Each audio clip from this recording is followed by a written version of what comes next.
Hello, people. So, I'm back again today with yet another set of videos, and it was just occurring, it just has occurred to me, people, that considering I shoot these videos after coming back from work and after having a bath and putting a improperly, it's not in the center, my center parting, but so I should just I should enjoy this process. I think it's important. I mean, so that of course my audience also should enjoy, but yeah, whatever.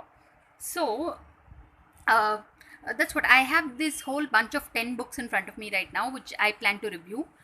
So we will begin with people, there is the Pondicherry ashram that is in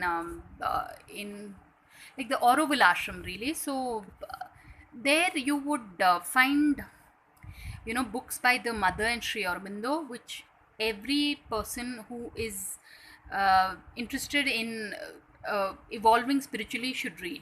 So I'll be covering the books in my next 1 minute session. So yeah, I'll catch you soon in my next video. On that note, thanks for watching, people, and please subscribe.